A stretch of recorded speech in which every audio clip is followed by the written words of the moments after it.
Before you program a pump, make sure you program the needed external inputs and relays. External inputs should be programmed as pump sense, and relays are programmed as pump control. From Setup, click on Pumps and Lines, then select Pumps. In the Configured field, click on Enabled. Enter a label, and then select Mode. For our example, we will select TLS Pump Control since we will be programming line leak. Next, select the tank the pump will be assigned to, followed by selecting the external input being used for Pump Sense from the pull-down menu.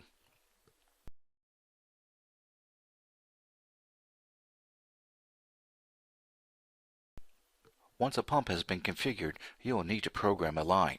Each pump must have a line assigned to it. Select Lines in the Pumps and Lines Setup menu. In the Configured field, select Enabled, and then enter a label. If the line is going to perform line leak, select Monitoring PLLD in the Leak Monitoring field, followed by assigning a pressure sensor to the line. The sensor must have been set up and programmed in devices beforehand. The next field to set up is if the line is manifolded. A line is considered manifolded if it contains more than one pump. Select Yes if the line is manifolded, and then select the dispense mode. There are 4 dispense selections: Standard, Alternate, Sequential, and All. Standard. Typically this indicates there is only one pump in the line. When Alternate is selected, the tank with the greatest inventory level will be dispensed from first. Every time the external input goes high, the console will check the volume of each tank in the manifold. This mode will keep the volume in the tank close to the same volume. Sequential. In this mode, tanks are pumped low one at a time until volume drops below the pump threshold percentage. In All mode, all pumps associated to that line will turn on. The final setup in the line selection is to select the pump for that line. In the left display window, click on the right arrow next to the pump you want to assign to the line. If the line is manifolded, you will select all the pumps for that line. Click on the check mark to the right of the GUI to save the changes.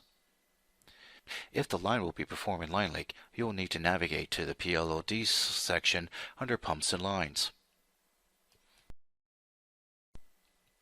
PLLD. First configure PLLD to Enabled. Next, select the controlling pump. This is the pump which the line pressure sensor is installed. Manifold lines will have more than one pump, but only one of these pumps will have a line pressure sensor installed in it. Next, select the pipe type from the pull-down list. Depending on the pipe type will determine the selected pipe diameters. You will need to enter the total number of feet for each pipe diameter. The thermal coefficient is a read-only field pulled from the tank setup. The next field to program is point 2 line leak detection.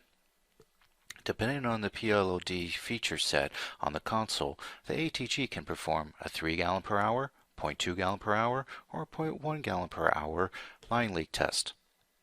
Local regulations will determine which tests are needed and how often they need to be run. 0.2 gallon per hour tests can be scheduled to run in the following manner: repetitive, monthly, or manual. In the repetitive mode, after a dispense, a 3 gallon per hour line test is run, followed by a 0.2 gallon per hour. Once a 0.2 passing test has been posted, another 0.2 test will not run until the precision test delay timer has expired.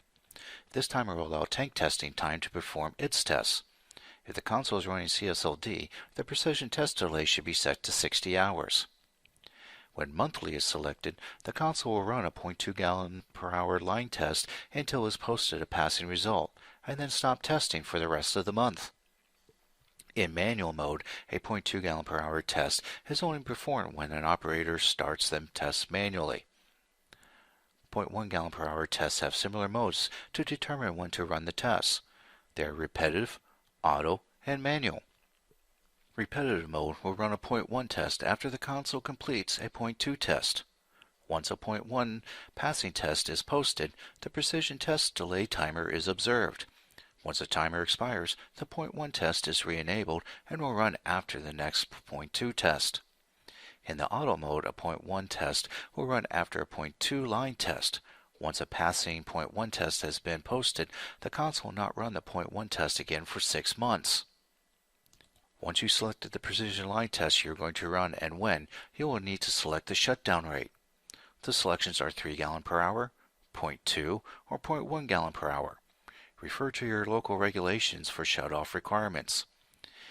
If 3 GPH is selected any time a 3 gallon per hour line test fails, the line is disabled and will not be re-enabled until a manual test is passed. If the shutdown rate is set to 3 GPH and the line fails a 0.2 gallon per hour test, the line will not shut down. Low pressure shutoff. This feature identifies a catastrophic line leak that occurs during dispensing. If the pressure drops below the low pressure shutoff value specified in the field below, the low pressure alarm is posted and the pump is shut off. Enable this feature and then enter a pressure value, typically around 10 psi. The continuous handle timeout monitors the dispenser hook signal and will post an alarm when the signal has been active for more than the programmed time. This alarm will indicate there is a problem with the hook signal.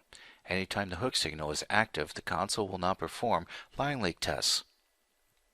Fuel out limit. Sets the lowest level in the tank the console can perform line leak tests at. If the level in the tank goes too low, there is a chance the STP can pull air into the line, which can affect the performance of the line leak. Refer to the insertion link of the STP to the tank chart to obtain the value for this feature. Once the level in the tank goes below the threshold, the console will not perform line leak testing and will disable the line until the product is above the threshold. You want to make sure the threshold is above the intake for the STP. The next selection is to program all lines.